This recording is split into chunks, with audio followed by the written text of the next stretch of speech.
Mas hoje nós vamos falar sobre a Arca da Aliança, amém? Por isso você abre a sua Bíblia lá em Êxodo capítulo 25. Êxodo capítulo 25, nós vamos ler os versos de 10 a 16, que diz assim: Também farão uma arca de madeira de acácia, o seu comprimento será de 2,5 côvados, e a sua largura de 1,5 côvado, e de 1,5 côvado a sua altura. E cobrirás de ouro puro, por dentro e por fora a cobrirás, e farás sobre ela uma coroa de ouro ao redor, e fundirás para ela 4 argolas de ouro, e as porás nos 4 cantos dela, 2 argolas num lado dela e 2 argolas no outro lado dela. E farás varas de madeira de acácia e as cobrirás com ouro, e meterás as varas nas argolas aos lados da arca para se levar com elas a arca.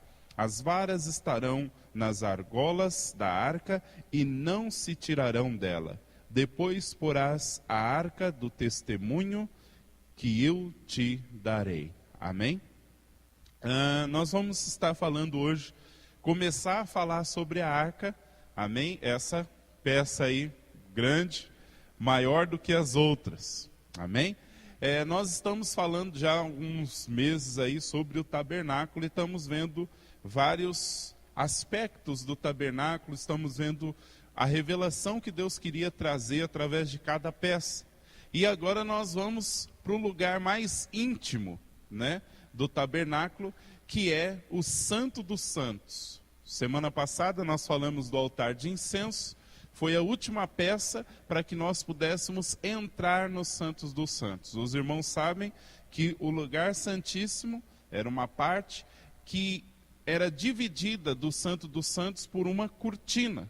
Amém?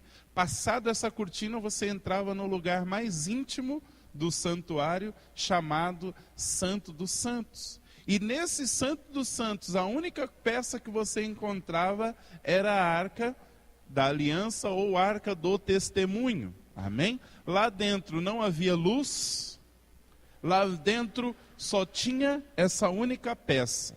Amém? E dessa peça era onde Deus se manifestava, onde Deus falava com Israel. Então, uma vez no ano, o sumo sacerdote passava por todo um ritual para entrar no Santo dos Santos. Essa peça só era vista pelo sumo sacerdote uma vez no ano. Tirando isso, quando Israel ia se locomover para mudar de lugar, ela era coberta.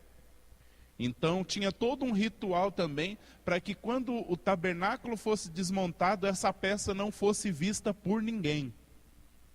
Então só o sumo sacerdote uma vez no ano via essa peça chamada Arca da Aliança. Amém?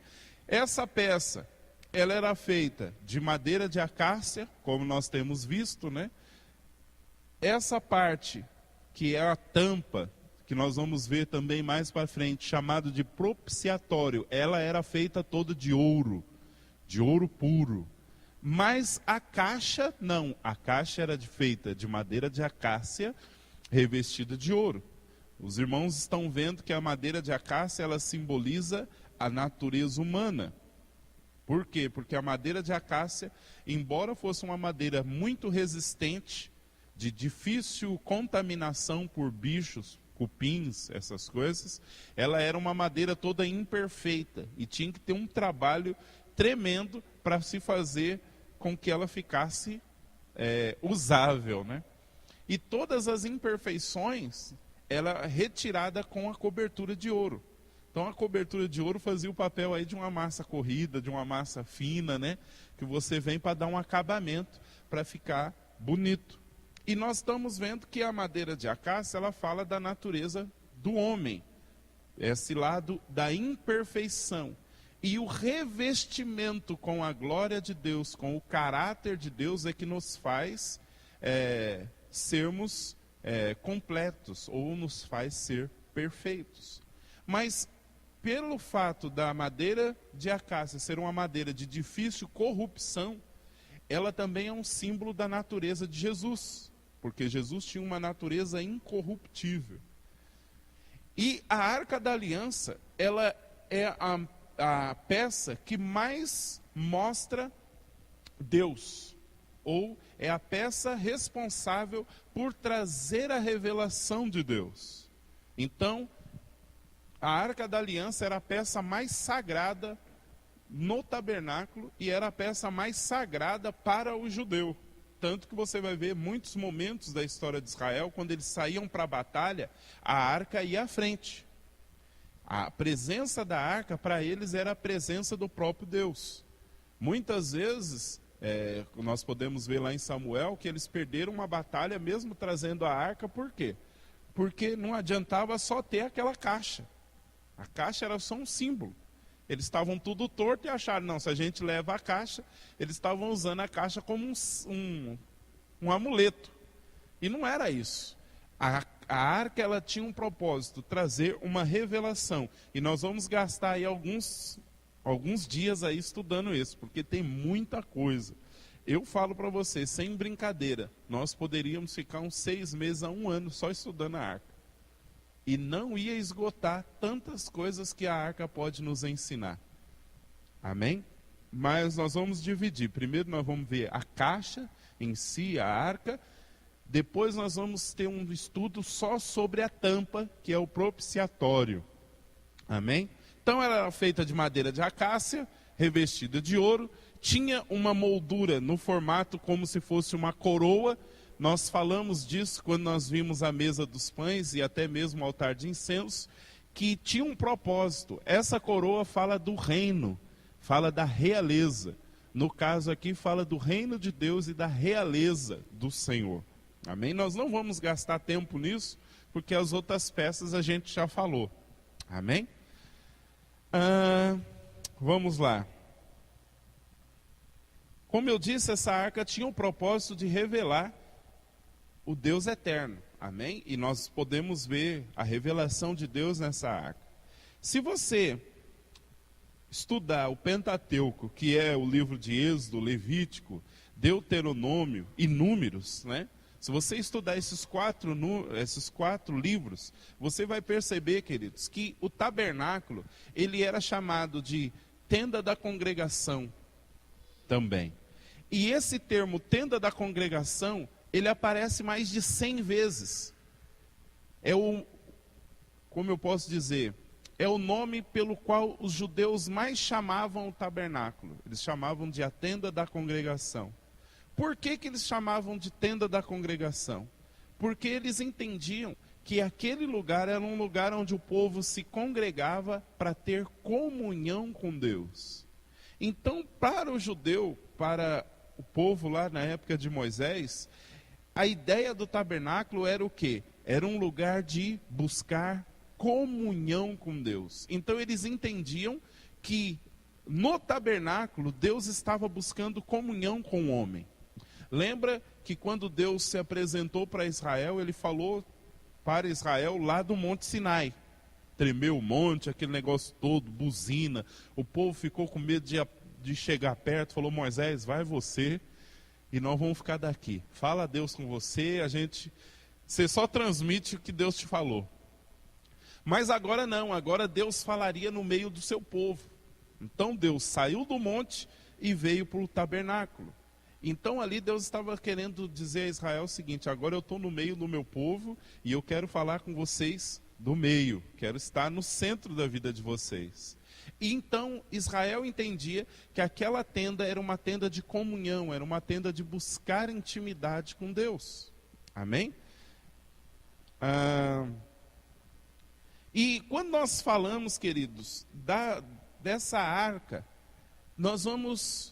hoje o que nós vamos ver? Nós vamos entrar na eternidade de Deus. Nós vamos entrar em algo que eu acho que você não está acostumado muito a ouvir, e talvez algo que nós não estamos muito acostumados a falar, que nós vamos falar da eternidade passada. Nós vamos entrar num período da eternidade que eu garanto, vai dar uma piração na sua mente. E você vai ver o quão pequeno você é com relação a Deus. Porque a arca, ela tem esse intuito de revelar a grandeza de Deus. Então, quando O povo de Israel via a arca passando, para eles era um evento monumental. Por isso, Davi, quando ele assumiu o reinado, ele falou: não, eu preciso trazer a presença de Deus, eu preciso trazer a arca, porque ela revela a mais pura essência de Deus. Então nós vamos falar, nesse primeiro momento, da eternidade passada, quando não havia nada e só havia Deus. Amém? Passado para nós, para Deus, sempre presente. Então, é a eternidade passada para nós, né? Para Deus é um eterno presente, né? E eu até dei um subtema que depois você vai entender. A dança do eterno. E eu acho que depois, quando esse áudio for passado, vai escandalizar um monte de gente. Porque nós vamos ver que Deus dança. E Deus dançou na eternidade. E nós vamos ver o resultado dessa dança. Amém? E aí, meu Deus, segura. Depois vamos falar que eu sou herege. O apóstolo da Igreja Apostólica Libertador de Israel falou que Deus dançou na eternidade. Mas, hoje em dia já não se queima como antigamente, né? O máximo que podem fazer é queimar os CDs. Mas vamos lá. Mas para entender essa eternidade passada, ou para entendermos essa dança de Deus na eternidade, nós vamos ter que entender algumas coisas. Amém? E a primeira dessas coisas que nós vamos ter que entender sobre o ser de Deus é algo tão simples, mas nós precisamos entender. Primeira coisa, Deus é espírito. Então Deus não é um ser material. Deus é um espírito. Como espírito, Deus não tem uma forma definida. Por isso, os homens não podem fazer representações físicas de quem é Deus. Deus é espírito. É a mesma coisa dos seres angelicais e dos demônios. Eles são espíritos. Como espíritos, né, eles podem se apresentar das mais diversas formas. Porque eles não têm corpos. São seres sem corpo. E o que mais o diabo quer é um corpo. Por isso que ele anda pegando nego aí para se transformar, para endemoniar. Né? Mas Deus, ele é um espírito. E como espírito, ele, como nós já dissemos, ele não vai ter um corpo. Não tem osso, né? Não tem carne. Ele é um espírito. Isso nós podemos ver lá em João capítulo 4, quando o próprio Jesus disse: Deus é espírito. E aqueles que o adoram precisam adorá-lo em espírito e em verdade. Então o próprio Jesus disse: Deus é espírito. Segundo, que você precisa entender, Deus é amor. Então a essência de Deus é o amor. Por que você precisa entender isso? Porque esse aspecto é o elemento mais profundo do ser de Deus. E desse amor é que todas as coisas têm o início. Amém? Então toda a criação parte da onde? Parte do amor de Deus. Então toda a revelação da criação, toda a criação que nós podemos ver, e a mesma que nós não podemos ver, tudo surgiu desse elemento principal do ser de Deus, que é o amor. A Bíblia não diz que Deus tem amor. A Bíblia diz que Deus é amor. Então isso faz parte do caráter, isso faz parte da essência de Deus. E toda a criação partiu da onde? Partiu desse amor. Agora, queridos, eu quero já começar dando um nó na sua cabeça. Eu não sei se você parou um dia para pensar. Mas se a Bíblia diz que Deus é o Criador e que todas as coisas foram criadas nele, houve um tempo em que só havia Deus. E não havia nada. Agora não me explique isso. Não tente querer que eu te explique como que acontecia isso. Eu peço para você anotar num papelzinho, levar com você para o céu, e chegar lá e você falar: Deus, agora que eu estou tete a tete com o Senhor, me explica como era isso. Quando não havia nada, que só existia o Senhor, como que funcionava isso aí? Porque se todas as coisas partiram dele, querido, havia um tempo que não havia tempo e nem espaço, porque essas coisas teriam que ter sido criadas, e ele criou. E nós, se você for fazer um estudo mais profundo do ser de Deus, você vai ver que Deus não se limita ao tempo e ao espaço. Agora também não me pergunte como isso pode acontecer, porque nós estamos limitados pelo tempo e pelo espaço, Deus não. Nós poderíamos dizer que Deus sai do tempo e do espaço tranquilamente. Nós temos um corpo, né? Mas Deus, ele está fora do tempo e do espaço. Agora, vai além. Agora, queridos, o que nós precisamos entender? Que Deus é a fonte de toda a criação. Toda a criação partiu dele. Eu tinha um professor no seminário, que um dia ele chegou lá na sala de aula e ele criou uma celeuma. Por quê? Ele chegou e falou assim: irmãos, hoje eu vou dar uma aula e eu vou provar para vocês que Deus não existe. Aí já viu. Já tinha batista subindo pelas paredes. Já tinha pentecostal querendo sair no sapatinho de fogo dentro da sala de aula para repreender. Mas ele começou a dar argumentos que mostram que essa expressão Deus existe é errada. Por quê? Vou dar um resumo para você, espero que você entenda. Quando você fala que algo existe, você parte do pressuposto que esse algo teve um começo. Então, a Miriam existe. Por quê? Porque um dia a Miriam teve um nascimento. Eu existo, porque um dia eu tive um nascimento. Esse celular existe, porque algum dia ele teve um nascimento. Mas ele falou assim: Deus não teve nascimento. Deus não tem início e não tem fim. Então ele falou: Deus não existe, Deus simplesmente é. A Bíblia em nenhum lugar tenta mostrar a existência de Deus. Ela apenas mostra que Deus é. Então ela fala: Deus é amor, Deus é luz. Deus é, Deus é, Deus é, Deus é. Ele falou: então nós não podemos dizer que Deus existe, porque isso pode insinuar que um dia Deus teve um começo, e Deus não teve um começo. Ele não foi criado. Simplesmente quando não havia nada, havia Deus. Simplesmente quando não havia nada, havia Deus. Você pode ver que a Bíblia, lá em Gênesis 1:1, começa como: no princípio criou Deus os céus, a terra. Então a Bíblia já inicia dizendo o seguinte: no princípio havia Deus, e aí as demais coisas foram sendo criadas. Ele é o início de todas as coisas, sendo que ele mesmo não teve início. Simplesmente ele estava aí.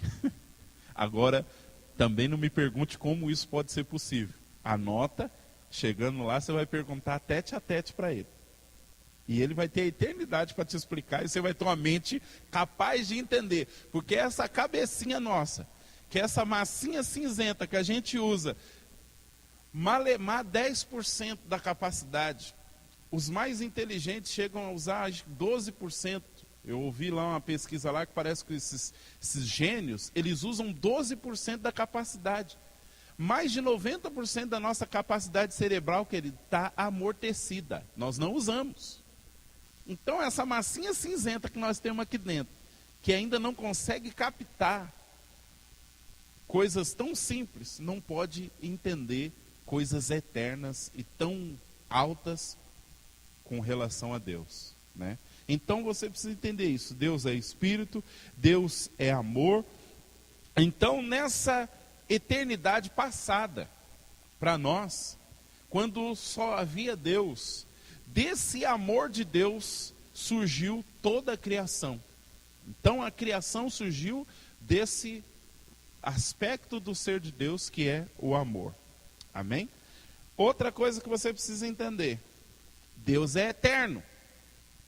Ele não teve um começo e ele não tem um fim. Todos nós somos seres finitos, mas Deus é infinito. Eu e você vamos entrar para a eternidade, mas entenda, a nossa eternidade, ela tem uma fonte, Deus. Deus é capaz de acabar com a nossa eternidade, mas ninguém é capaz de acabar com a eternidade de Deus. Então, Deus é eterno, porque a eternidade flui de si mesmo. Nós não, a nossa eternidade, ela é firmada em Deus. A nossa fonte de eternidade, ela vem de Deus.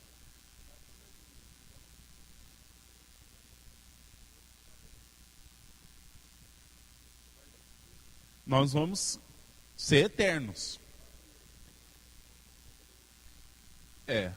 Nós temos aquelas duas coisas, né? A eternidade, de uma forma ou de outra, o homem vai passar uma eternidade. Com Deus ou longe de Deus.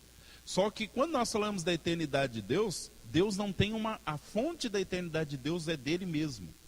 Nós não, nós temos uma fonte, vamos supor, uma fonte exterior, que é Deus.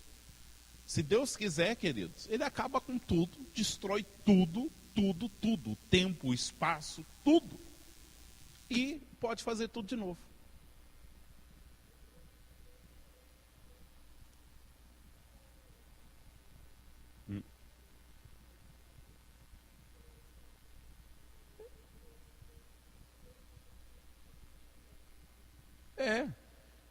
Deus, é que a gente teria que entrar em alguns conceitos teológicos que daria nó na cabeça de vocês. Mas Deus é atemporal, ou seja, ele é fora do tempo. Deus não está limitado ao tempo, por isso Deus não morre. Nós estamos limitados pelo tempo, por isso nós morremos. A eternidade vai ser o quê? Quando nós entrarmos na eternidade, nós vamos estar também fora do tempo. Então o tempo não vai ter mais ação sobre nós. Isso é eternidade. Nós poderíamos definir eternidade como ausência de tempo. Porque nós não vamos estar limitados ali.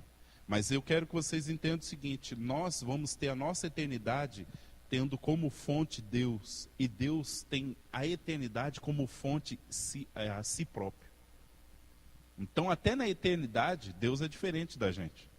Amém? Então Deus é eterno. Quarto, que você precisa entender. Deus é comunhão. Antes da fundação do mundo, havia comunhão do Pai, do Filho e do Espírito Santo. Existe uma corrente teológica por aí que não mostra Deus como um Deus triuno, mas fala que no Velho Testamento Deus se apresentou como Pai, no Novo Testamento Deus se apresentou como Filho e nessa época agora Deus se apresenta como o Espírito Santo. Um único Deus, sem ser três pessoas. Esse pessoal dessa doutrina se chama unicista. Dentre os unicistas, os mais famosos são aquele grupo Voz da Verdade.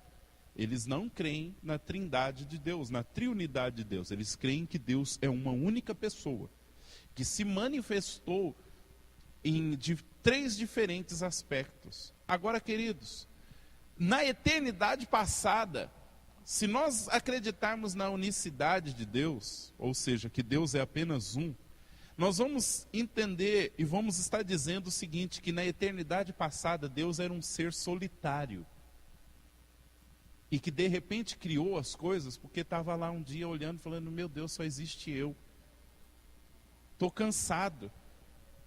Eu estou há tanto tempo sozinho. Então eu vou criar umas estrelinhas. Aí criou as estrelinhas e olhou e falou, mas elas não falam comigo. Estou tão chateado, eu vou criar os anjos. Aí criou os anjos. Ah, mas poxa, esse pessoal fica louvando. Eu vou criar o homem, que eu vou ter problema, vou esquentar a cabeça. E aí talvez eu fique sarado da solidão. Agora, queridos, por isso nós não podemos crer que Deus é um apenas. Mas que ele não são três deuses, mas um único Deus que se apresenta em três pessoas, Pai, Filho e Espírito Santo, e a Bíblia prova isso. E na eternidade passada, quando não havia nenhuma coisa criada, quando não havia nada, essas três pessoas estavam em plena comunhão e satisfeitos em si. Então a criação não foi um momento de que Deus estava precisando de cura interior. Estava lá e eu estou deprimido. Não foi um momento de depressão, eu vou criar as coisas porque eu não aguento ficar sozinho. Não foi isso. O momento da criação foi um momento de amor. E um momento que Deus olhou e falou assim: eu estou pleno, eu estou satisfeito em si, mas eu preciso revelar essa minha glória. E como eu revelo a minha glória? Eu revelo a minha glória criando todas as coisas. Então, Deus estava satisfeito em si, mas Ele escolheu criar eu e você, Ele escolheu criar todas as coisas, porque isso é próprio da essência e do ser dele. Então Ele resolveu nos criar, não porque Ele estava sozinho, Ele estava em plena comunhão. Jesus falou muito sobre isso, Ele disse: eu e o Pai somos um, quem vê a mim vê o Pai. Né? Você pode, vamos ler aí, João, capítulo 7, versículo 5, que diz isso. Vamos ver da boca do próprio Jesus, porque aí não tem como a pessoa falar: ele falou heresia. João 7,5. Com certeza. Antes de Deus nos criar, Ele criou todos os seres angélicos, angelicais.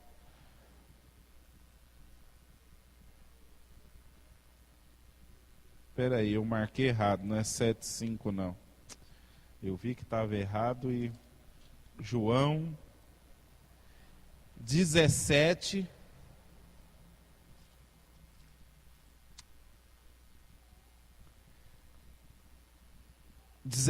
versículo 5.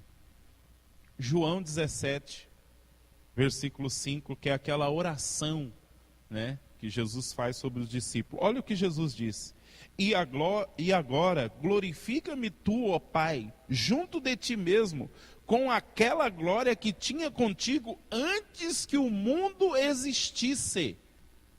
O que Jesus está dizendo? Deus, me glorifica agora e leva-me a ter aquela comunhão que eu tinha com o Senhor antes, na eternidade passada, quando nada havia. Quando não existia as eras, quando não existia nada, aquela comunhão que nós tínhamos, restaura Jesus, restaura Deus. Então Jesus está mostrando aqui que Ele e o Pai, eles tinham comunhão antes, querido, antes de todas as coisas criadas. Eu não sei se a sua cabeça está conseguindo entender isso, mas isso é algo glorioso, algo tremendo. É algo até de você falar em línguas baixinho aí com Deus. Vamos ver o verso 24 do mesmo capítulo. Diz assim: Pai, aqueles que me deste, quero que onde eu estiver, também eles estejam comigo, para que vejam a minha glória que me deste, porque tu me has amado antes da criação do mundo. Antes da criação de todas as coisas, Deus amava o Filho. E o Filho amava o Pai. Quando nós dissemos que Deus é amor, quando nós entramos lá na eternidade passada, o que nós vamos precisar entender? Que se a essência de Deus é amor, o amor já predispõe que tem que ter um ser amado. Aquele amor precisava ter um ente amado. Quem era esse ente amado? Quem é chamado de o amado? Jesus. Então, se você vê, lá na eternidade passada, quando Deus estava lá, e Ele era, na sua essência amor, e é na sua essência amor, Ele tinha um ente amado. Quem era esse ente amado? Jesus. E Jesus está dizendo aqui, com o mesmo amor que o Senhor me amou lá na eternidade passada, lá atrás, que eles possam estar também lá comigo, que eles possam provar isso. Agora, queridos, isso é tremendo, porque o Deus triuno, ele estava satisfeito em si. Não tinha necessidade de criar tudo isso. Deus sendo onisciente, você acha que ele não sabia que ia criar o homem, e o homem ia criar uma problemática terrível? Que em 2009 ia ter gente matando no nome dele, que ia ter gente blasfemando, que ia ter gente fazendo da fé um meio de enriquecimento. Você acha que não ia... Deus não sabia disso? Deus não sabia que ele ia criar um anjo chamado Lúcifer, que depois ia causar uma rebelião, que ia dar toda a problemática? Você acha que Deus não sabia isso? Aí talvez você pergunta, mas ele sabia, por que ele não fez algo? Porque se nós entendermos a essência de Deus, nós vamos ver que Deus sabia tudo isso, mas ele falou, eu preciso me revelar, e até a queda do homem, tudo isso é um plano da minha revelação, é um plano divino para que eu revele a minha glória. Então, queridos, quando o Adão e Eva caíram lá no Jardim do Éden, Deus tinha um plano perfeito. Mas nós vamos ver que a morte de Jesus na cruz não foi o plano B de Deus. Não foi assim, Deus olhou e falou, Miguel, poxa vida, o homem caiu e eu não... O que eu faço agora? Aí Miguel falou, Senhor, não sei, o Senhor sabe todas as coisas. E o filho olhou e falou assim, pai, só tem um jeito, eu vou lá e morro por eles, porque será que resolve isso? Não foi isso, querido, não foi um plano B. Nós vamos ver que Jesus mesmo disse, a palavra de Deus mesmo diz que Jesus já tinha sido morto nessa eternidade passada, quando nada havia sido criado. O cordeiro já tinha sido morto nos planos de Deus. Agora eu vou dizer algo para você. Pensar nisso é pegar nossa mente e ir espremendo, de você ir se escondendo e falando assim, meu Deus. São coisas, queridos, que nós nunca vamos compreender. Por isso é até um perigo um dia você fazer uma faculdade e ganhar um título de doutor em divindade. Porque quer dizer que você manja tudo de Deus. Né? Doutor em divindade. O cara manja tudo de Deus. Manja nada. A Bíblia diz que os planos de Deus, os caminhos de Deus são altíssimos. Essa mentinha nossa, essa cacholinha, esses quilinhos de massa cinzenta que a gente tem dentro da cabeça não compreende Deus, queridos. É algo muito, muito tremendo. Cabe a nós só o calar a boca e o glorificá-lo. Então, nós vimos aí em João 24, João 17, 24, que Jesus tinha uma glória e ele era o ente amado de Deus. Amém? Agora, nós vamos ter que entender uma outra coisa. A salvação do homem na eternidade passada. Você vai ver a Bíblia, eu garanto para você, depois de hoje você vai ver a Bíblia com outros olhos. E você vai ver coisas que talvez você nunca parou para pensar. Amém? Vamos lá. A salvação do homem. Vamos ler João 1:1. Lembre-se, Deus é eterno, Deus é amor, Deus é espírito. Amém? Deus é comunhão. Isso você precisa ter bem na sua cabeça aí. João 1:1. Não, esse é o da dentro da salvação do homem. Já é outro tópico. Mas depois eu vou fazer bonitinho, vai ter uma apostilinha. Amém? Mas você que gosta de anotar para não aguardar, vai anotando aí. Olha que interessante, João 1:1 começa igual Gênesis 1:1. No princípio era o verbo, e o verbo estava com Deus, e o verbo era Deus. Agora é interessante que João 1:1 podia ser o início da Bíblia. Por quê? Porque Gênesis 1:1 parte de Deus para a criação. João 1:1 fala dessa eternidade passada. No princípio era o verbo era Deus e o verbo estava com Deus. Ou seja, lá naquela eternidade que para nós é passada, lá naquele início, a Trindade estava lá, o Deus triuno estava lá.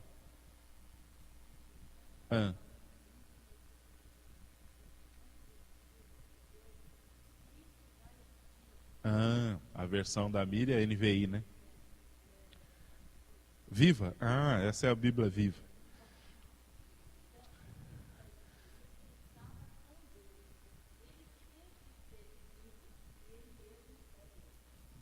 Essa aí já traz bem explicadinho esse versículo. Bem isso.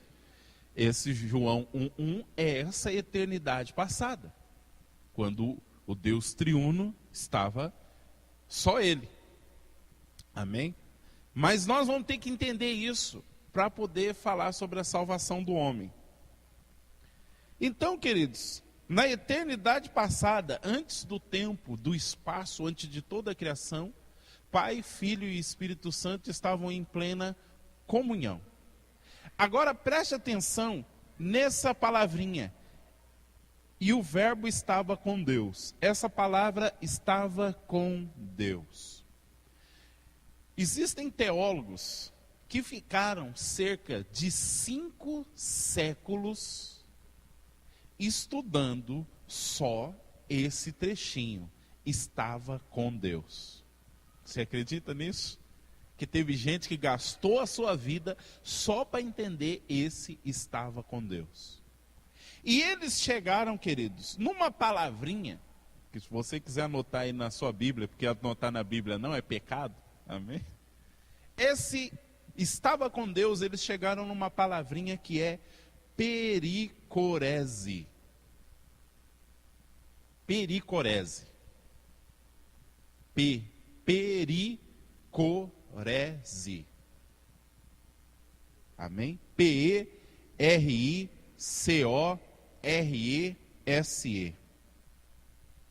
O que significa essa palavra pericorese? Depois de estudar muito, depois de queimar a cachola, eles chegaram numa conclusão. Que esse estava com quer dizer que o Deus triuno e a pessoa dessa trindade, eles estavam num nível de comunhão que um só se movia mediante o movimento do outro. Aonde a gente entende isso? Quando Jesus disse, eu só faço o que eu vejo o Pai fazer. Então eles entenderam que esse com Deus, o verbo, que a gente sabe que é Jesus, que estava com Deus, quer dizer que o Pai, o Filho e o Espírito Santo estavam num movimento que um determinava o movimento do outro. Vocês estão conseguindo, pelo menos, captar a essência? Então, lá na eternidade, eles estavam num movimento, um dependendo do outro. Então, eles chegaram nessa palavra que é pericorese. O que significa pericorese? Dançar em círculo. Então eles chegaram à ideia do seguinte, que o movimento que o Deus triuno estava na eternidade passada era um movimento de dança. Agora é interessante, na dança o que acontece? A dança é uma comunhão em que um depende do outro. Porque já pensou? Eu e a Neide vamos dançar. Eu estou dançando valsa e a Neide está dançando samba. A salada que não vira. Não dá. Agora, o que é a dança? Um conduz o outro. E os dois se movimentam em perfeita comunhão. Então, eles chegaram nessa conclusão. Esse estava com Deus quer dizer que eles estavam em um movimento que um dependia do outro, era como se fosse uma dança, como se fosse um bailar. Então Deus triuno estava lá, na eternidade passada, num movimento de dança, dançando na eternidade. Está entendendo? Amém? E essa dança essa palavra pericorese, ela diz que é uma dança em círculo, e com movimentos perfeitos. Se você já dançou, né, na vida, não no sentido negativo, né, mas no sentido de dança mesmo. Existe aquela pessoa que encaixa, né? Que com movimentos perfeitos, que sai aquela dança que todo mundo olha e fala, olha, irmãozinho, é pé de valsa, hein? Eu sei que agora vocês são crentes, vocês não dançam mais. Amém? Mas era uma dança. Amém? Guarda muito isso, que na eternidade passada, Deus estava num movimento de dança na eternidade. E eles poderiam passar essa eternidade nessa dança, querido. Eles estavam satisfeitos em si. Mas a essência de Deus é amor. A essência de Deus é se auto-revelar. Então ele precisava se revelar. Amém? Nós às vezes pensamos na criação como algo mecânico. Por isso eu disse que você vai ver a Bíblia com outros olhos a partir de hoje. A gente está acostumado a ler a Bíblia, Gênesis 1. No princípio criou Deus os céus e a terra. E Deus disse, haja. Deus disse, haja. Deus disse, haja. A gente acha que um dia Deus estava lá andando pela eternidade. Aí falou, estou cansado. Haja luz. Haja as estrelas. Vou fazer uns carinha que eu vou chamar de anjo. Haja Miguel, Gabriel, haja Lúcifer, né? Haja fulano de tal, haja os querubins, os serafins. Haja. Não foi isso. Toda a criação partiu dessa dança. Toda a criação partiu desse movimento. Amém? Eu quero que você leia, vamos ler aí, mais um versículo que fala dessa unidade de Deus. João 10:38.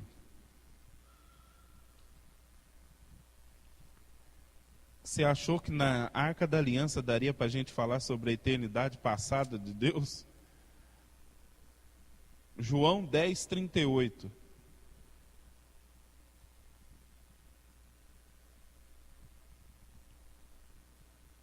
Diz assim, mas se as faço e não credes em mim, crede nas obras, para que conheçais e acrediteis que o Pai está em mim e eu nele.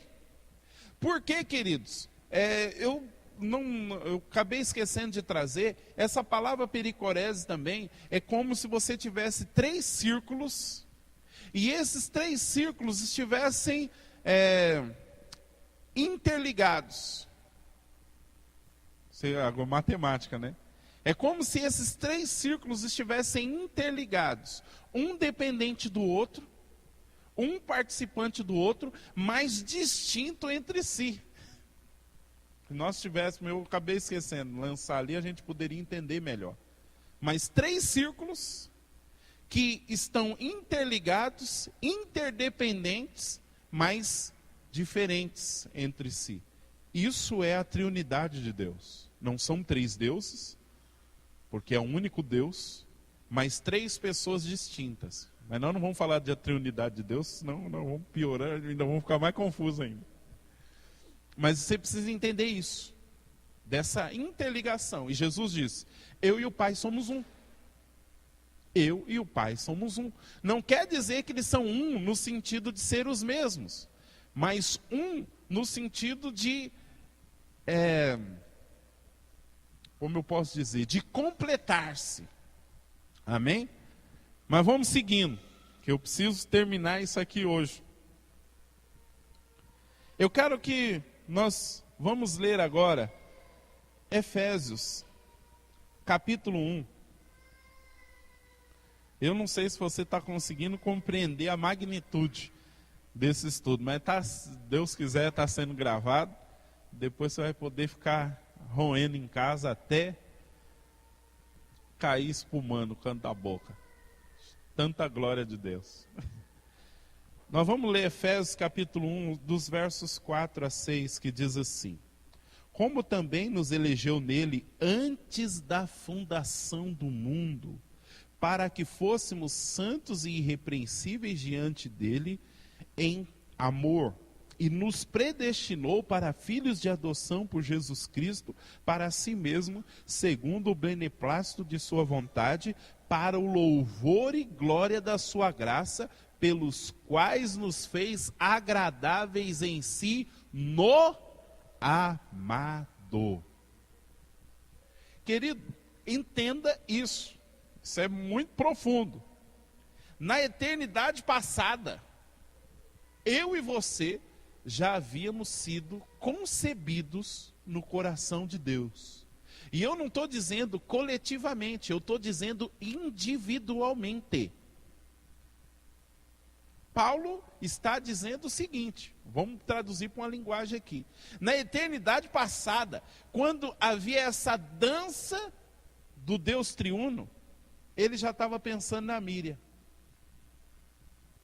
E ele já estava elegendo a Míriam como filha, adotando como filha. Ele já sabia na eternidade passada a cor do cabelo da Míriam, já sabia o que ele ia fazer da Míriam, ele já sabia o nome. Você leu aí, antes da fundação do mundo, antes das coisas criadas. Ele já tinha estabelecido um propósito para cada um de nós. Lá quando não havia nada, só ele já tinha concebido nessa dança, eu e você. É a mesma coisa, a Bíblia fala que quando duas pessoas se casam, elas se tornam um. Mas é um mistério que a gente também não entende. Mas elas se tornam, eu acho que a expressão, é quase com certeza, a expressão mais próxima do Deus triuno é a união entre um homem e uma mulher, como casal. Porque eles se tornam um nesse sentido. São duas pessoas distintas, mas espiritualmente eles são só um. Agora, querido, tem coisa que, desculpa, talvez você consegue. A minha mente é limitada. Eu vou dar um exemplo meu. Quando a Neide estava grávida, eu fiquei enjoado.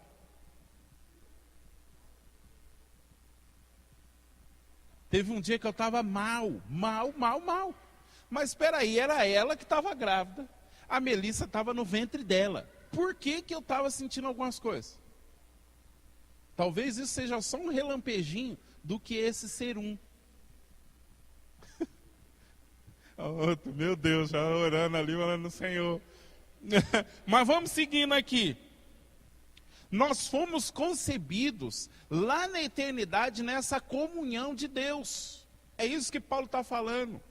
Lá, quando Deus, no amado, nós estávamos já sendo concebidos. Nessa dança, nessa comunhão do Deus triuno, nós estávamos sendo concebidos. Agora que você vai falar em mistério mesmo. Vamos ler Efésios 2:10.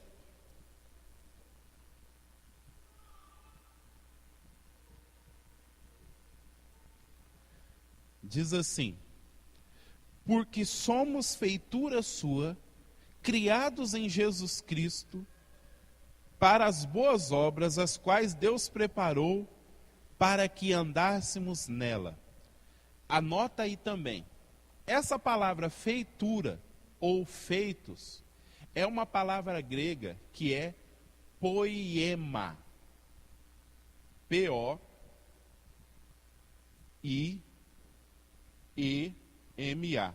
Poiema. O que é poema? Poema, na nossa linguagem. Então, o que Paulo está querendo dizer? Nós somos um poema de Deus, criados desde a eternidade passada, queridos. Agora, o mais profundo, os teólogos chegaram num pensamento seguinte. Na eternidade, quando Deus triuno estava nessa dança, nesse movimento, tinha que ter uma música. E qual era a música que embalava essa dança? Era a criação.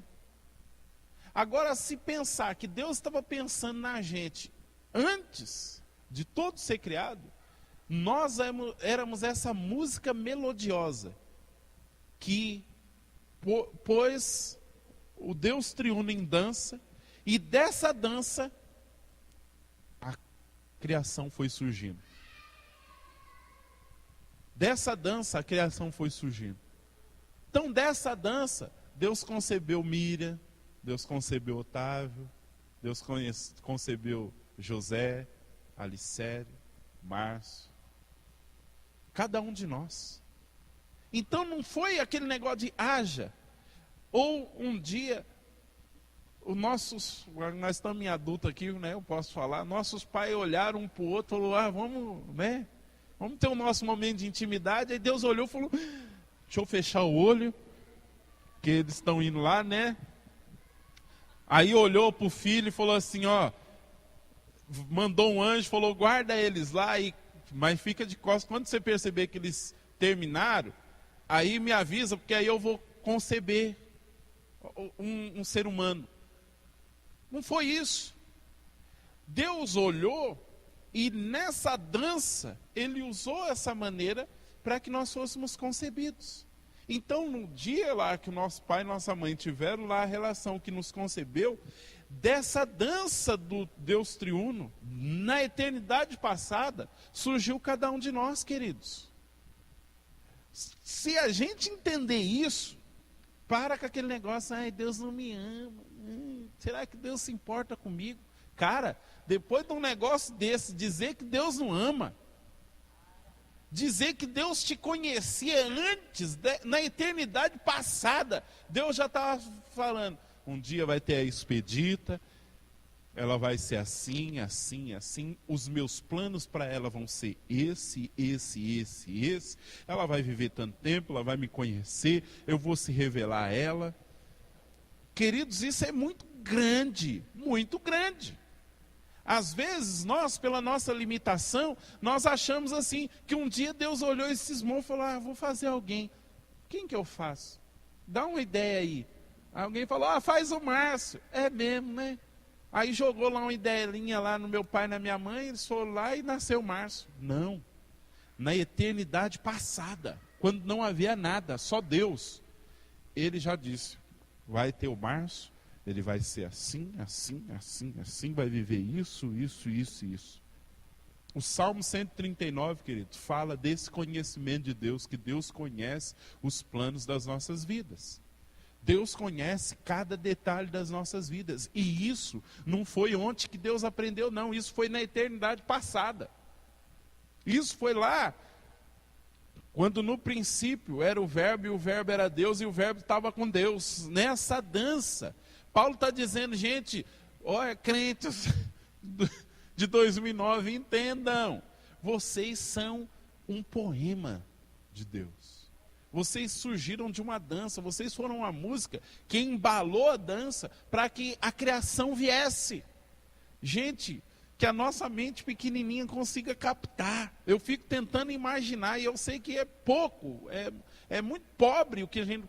Mas eu fico pensando nesse movimento do Deus triuno, nessa espécie de dança, as coisas sendo criadas. Eu fico pensando na essência que saiu para criar essas coisas. É muito mais do que um haja. É muito mais do que um haja. Um haja é você pegar e falar, seja feito.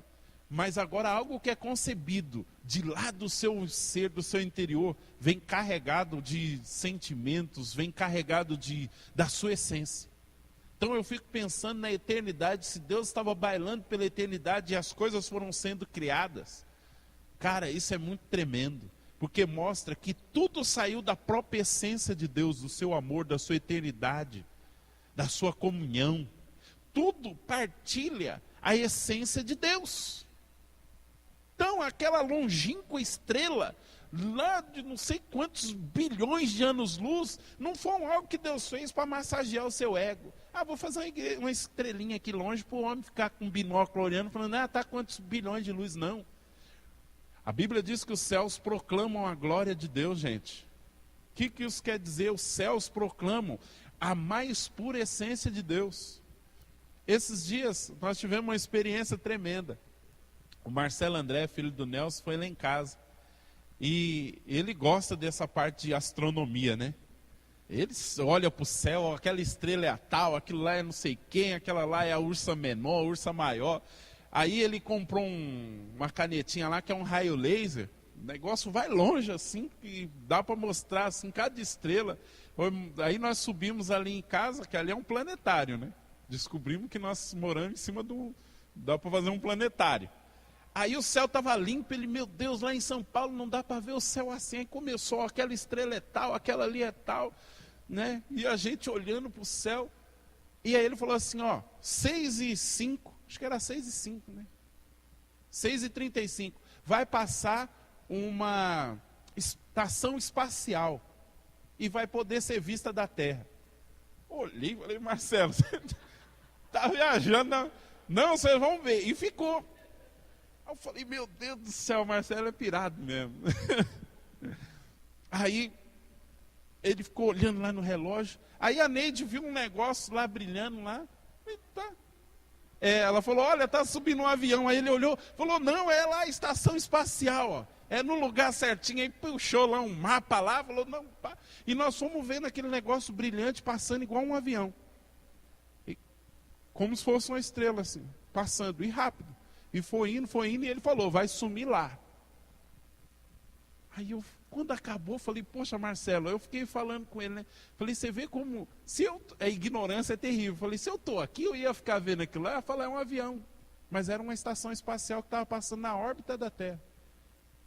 E eu fiquei pensando, né?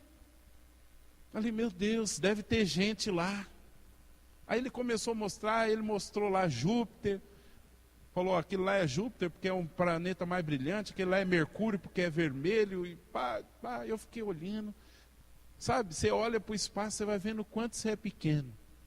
E aí, preparando esse estudo, eu falei, meu Deus, pensar que tudo isso surgiu da dança do Senhor. Surgiu dessa comunhão, surgiu desse bailar, desse movimento. Gente, isso é coisa grande demais. Coisa muito grande, é coisa que faz a gente calar diante de Deus. Coisas que para nós, que recebemos o Espírito Santo, sabe?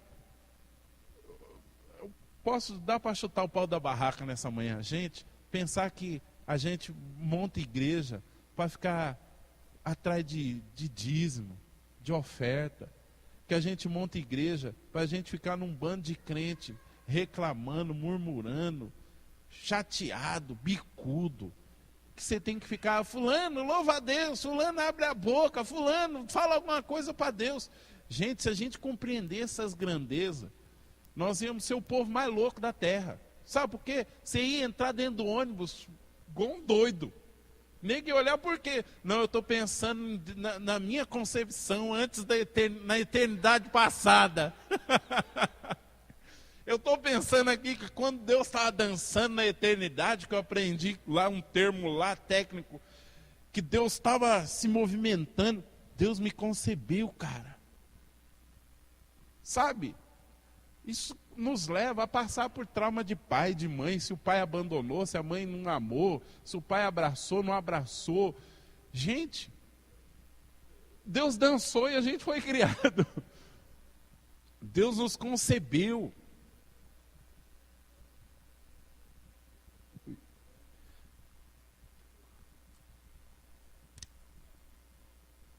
Pelo menos deveria ser.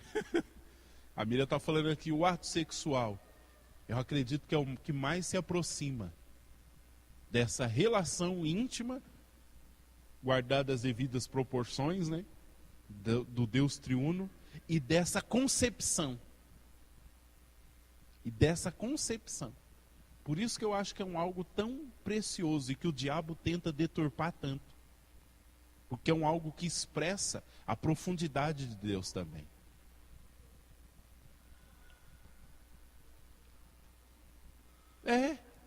A dança, a música, a questão sexual, todas as coisas que tentam mostrar com maior excelência a glória de Deus, o diabo tenta deturpar.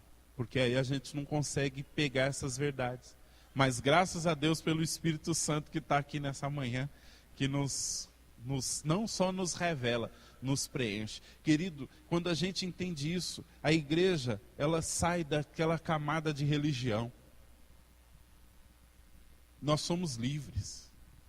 É o que a Bíblia diz, né? Conhecereis a verdade vos libertará. Sai daquele negócio de terno e gravata, cabelo comprido até a cintura, não, tem que ser isso, tem que ser aquilo, para adorar a Deus tem que ser assim, assado. Gente, Deus é muito mais alto do que toda essa parafernália religiosa que nós estamos criando. É muito mais alto. Aí você entende que se é com violão, sem violão, se é afinado, desafinado, se canta, não canta, se o hino é velho, se é antigo. Não importa. O que importa é eu entender qual o propósito de Deus na minha vida e aonde eu fui concebido. Aí você adora. Tem jeito. Você quebra tudo. Vamos dizer. Então nós somos um poema. Dessa dança saiu eu e você. Desse movimento da eternidade. Cara, isso é muito grande. Saiu eu e você. Deus tinha plano para nós lá, desde antes da fundação do mundo, na eternidade passada. Deus tinha planos para nós e Deus tem planos para nós. Agora, meu Deus, isso é muito grande.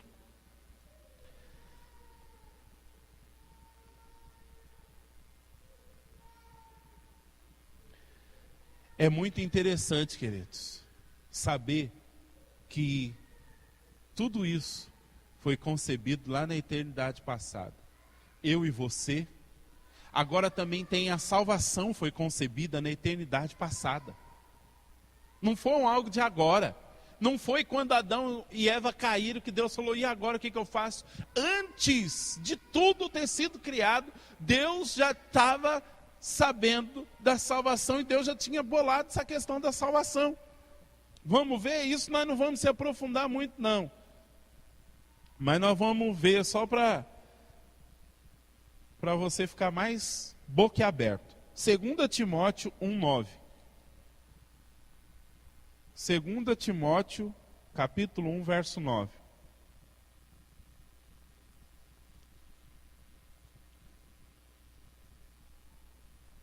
Diz assim, que nos salvou e chamou com uma santa vocação, não segundo as nossas obras, mas segundo o seu próprio propósito e graça que nos foi dado em Jesus Cristo antes dos tempos dos séculos. Sabe o que esse versículo está dizendo? Deus já tinha nos salvado individualmente em Cristo Jesus. Nós não tínhamos feito nada, nem criados nós havíamos sido.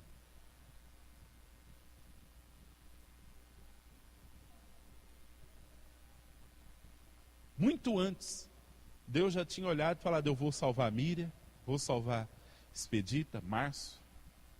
Muito antes, muito antes. Nós não tínhamos feito nada. Querido, por isso eu entendo que no céu não vai ter lugar para arrogante. Por isso que eu entendo que os anciãos, quando estão diante dele, jogam a coroa no chão. Sabe como nós vamos entrar no céu?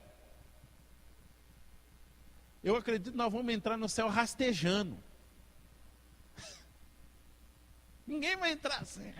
Cheguei na minha casa, estava esperando, hein? Oh Deus, que demora. Cansado lá de baixo. Até que enfim. Eu acredito que nós vamos entrar rastejando, queridos. De cabeça baixa lá. E eu falo uma coisa para você. Nós vamos passar metade da eternidade, acho que de cara no chão. Sem conseguir levantar a cabeça. Por quê? Porque nós vamos entrar lá entendendo essas coisas. E é o que eu disse aqui, eu gosto muito disso. A eternidade, nós não vamos ficar lá passando com nuvinha, harpinha. Aí eu olho, oi Miriam, agora eu sei tocar um instrumento. E glim, glim, glim. E passo na minha nuvinha e olha, sério, a minha nuvem é mais bonita do que a sua. Não, queridos. Por que você acha que os anjos, eles cantam ininterruptamente, lá os serafins, os querubins, santo, santo, santo. Porque eu acredito que eles recebem ondas de revelação. Agora, nós somos superiores aos anjos. Sabe por quê? Porque nós temos uma revelação que os anjos não têm. Os anjos não conhecem a graça de Deus. Nós conhecemos. Os anjos não conhecem o que é cair, ter uma vida toda desgraçada e ver a mão de Deus se estendendo e falando assim: vem, levanta. Eles não entendem.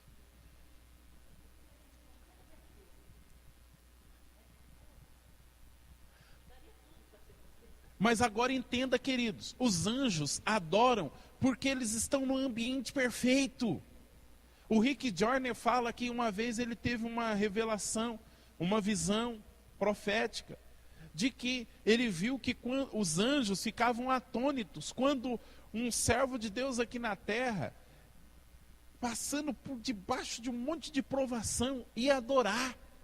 E eles, entre eles, questionavam e falavam: mas como pode? Nós adoramos aquilo que nós vemos. Nós adoramos num ambiente perfeito. Mas lá eles têm tudo para não adorar e eles adoram. Então isso dá um nó na cabeça dos anjos. Então nós, queridos, nós vamos entrar nas nossas regiões celestiais de cara no pó. E nós vamos passar a eternidade adorando, mas não é aquele negócio chato, não. De aí não aguento mais, santo, santo, santo. Eu acredito que cada santo, queridos, é um nível, é uma onda. Eu acredito que no céu nós vamos passar por ondas de revelação. Você já foi na praia, né? Ah, agora você é crente, crente não vai mais para a praia. Ir para a praia é pecado. Querido, mas se você já foi na praia e você é meio criança, você brincou lá nas ondas.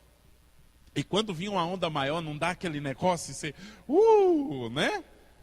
Então eu acredito que no céu vai ser a mesma coisa. Você está lá e vem uma onda de revelação de Deus. E aí, santo. Aí vem mais outra. Aí, meu Deus, essa é profunda demais. Santo. Por quê? Porque Jesus disse que a vida eterna é isso, é conhecer a Deus e a Ele. A eternidade, querido, e vai durar só a eternidade para nós conhecermos a Deus. Na sua essência. No céu não vai ser um lugar que a gente vai ficar sentado lá. Ai, nossa. Ah, olha, eu ganhei um relógio que conta a eternidade. Ai, mas, meu Deus, eu não aguento mais. Você não cansou? Santo, santo, santo. Não muda a música. Ai, mas as ruas sempre de ouro, não aguento mais. Já conheci todo mundo, já sei todo mundo, já decorei os nomes dos anjos todinho. Deus, querido, a vida eterna vai ser um mergulho dentro das profundezas de Deus. Cada dia na eternidade, dia entre aspas, né? Vai ser um estrondo de revelação. Você vai olhar e vai falar: meu Deus. Santo, só tem uma expressão, santo. E aí vem outra revelação e você santo. Isso é muito grande, queridos. Muito grande. Quando nós pensamos na eternidade assim, você acha que vai ser chato? Vai ficar com a harpinha lá. Pelo amor de Deus. Então, nossa salvação foi concebida antes da fundação do mundo. Mas vamos ler mais uma coisinha aqui. Apocalipse 13:8.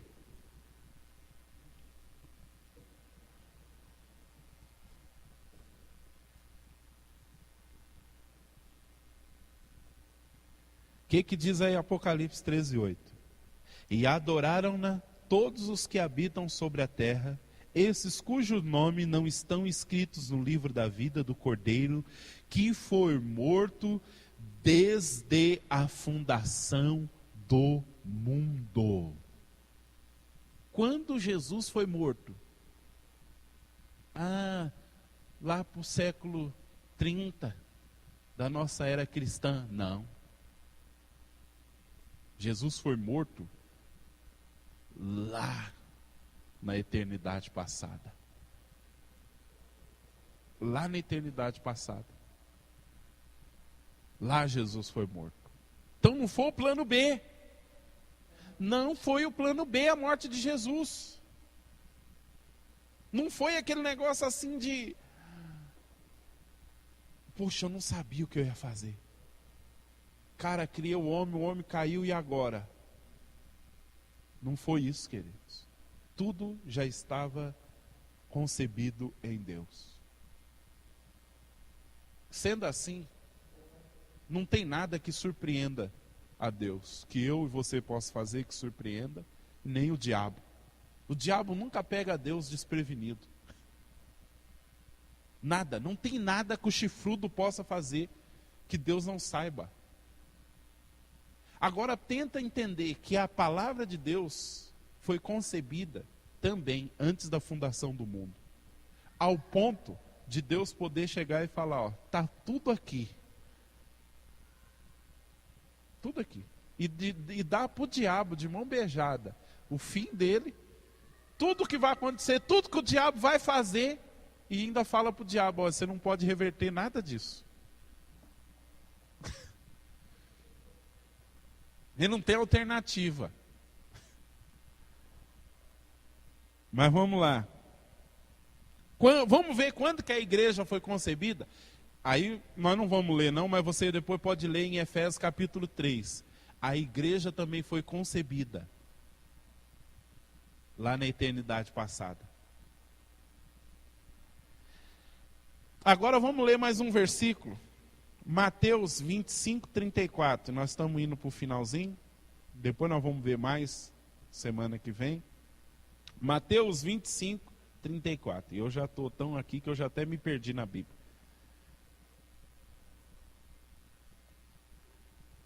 Querido, esse é o tipo de palavra da gente perder o rumo. Mateus 25, 34.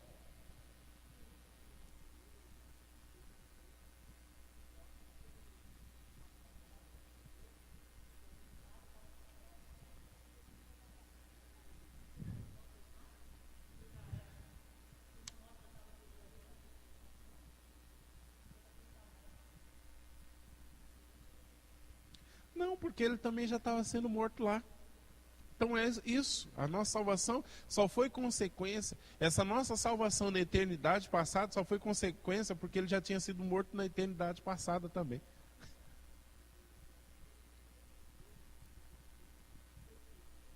É. É.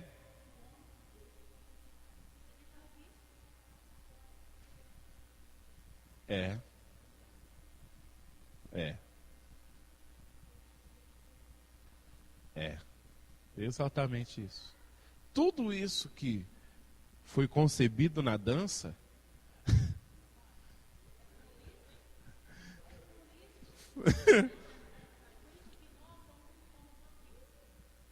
é, né, aquela ideia do Matrix, né? Aquele negócio do mundo real, do mundo, né? Mas, querido, tudo isso, na verdade, não é para a gente entender. Sabe, eu não trouxe esse estudo para entender. O meu intuito era te dar esse efeito que está tendo. De deixar você doido.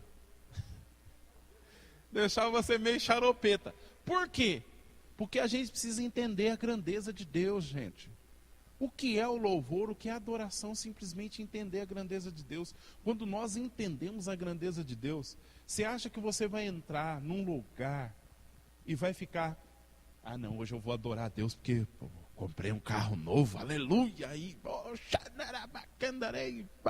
vai, e eu te adoro, e Jesus, e pá. Semana que vem, não conseguiu pagar a prestação, apreender o carro. Puf. Aí chega,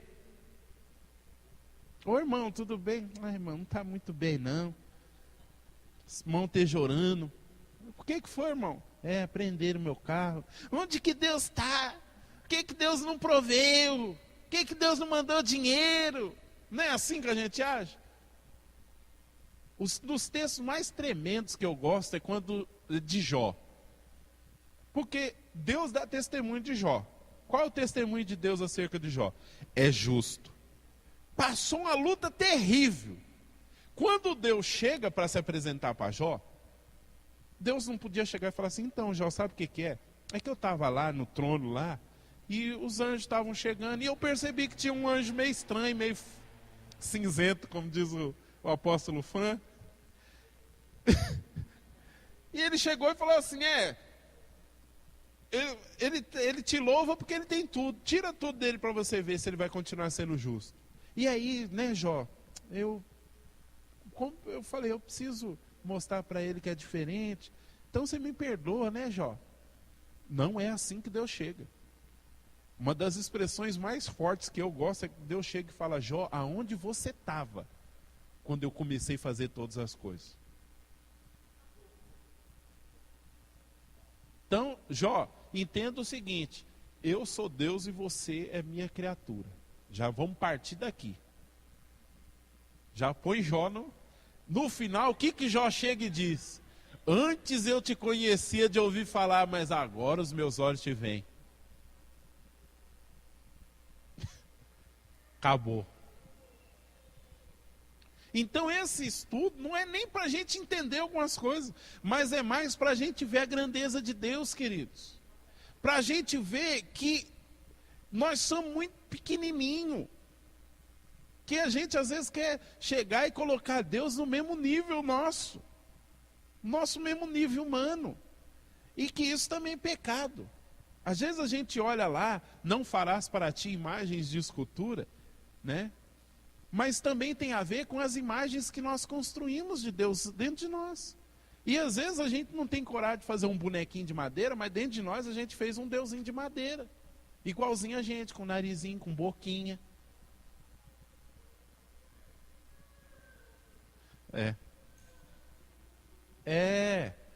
Que Deus só é um ser humano mais legalzinho, melhoradinho, que atingiu um estado de luz melhor, como diz aí os kardecistas, que Jesus foi um espírito que alcançou um nível mais elevado. Gente, isso é por isso que Deus abomina essas coisas, porque isso é diminuir. Nenhum de nós consegue conceber essa grandeza de Deus. Por isso, quando a gente chega e fica cantando Poderoso Deus, a gente não tem a noção do que nós estamos cantando. Por isso que eu entendo que os anjos conseguem ficar só lá: santo, santo, santo. Porque, queridos, a grandeza é tão grande que você não precisa nem de muito. Por quê? Porque você entende que o muito que você tem ainda é pouco para dar para ele. Eu e você poderíamos passar aqui metade do dia hoje falando santo, santo, santo. Mas isso ainda não ia expressar toda a grandiosidade de Deus. Nada na face da terra consegue expressar toda a grandiosidade. Não há palavras para expressar esse Deus triuno, esse Deus eterno, esse Deus que concebeu coisas tão gigantescas e gloriosas. Mas vamos lá para a gente encerrar, para a gente tentar abrir um pouquinho a boca na presença de Deus. Mateus 25, 34, diz assim: então dirá o rei aos que estiverem à sua direita: vinde, benditos de meu Pai, possuí por herança o reino que vos está preparado desde a fundação do mundo. Gente, vocês estão percebendo que tudo que a gente foi lendo já estava lá, tudo pronto. Deus não foi andando e, olha que ideia, vamos ter isso. Não, tudo já tinha sido concebido lá quando ele estava naquele movimento de dança. E aí ele só foi trazendo à existência todas essas coisas. À medida que ele ia dançando, as coisas iam vindo, as coisas iam fluindo, as coisas iam saindo da sua própria essência. Querido, tudo o que nós conhecemos de criação, visível ou invisível, saiu da própria essência de Deus. A essência, o amor, a luz, a glória. E tudo isso é para a glória de Deus. Tudo isso é para a glória dele.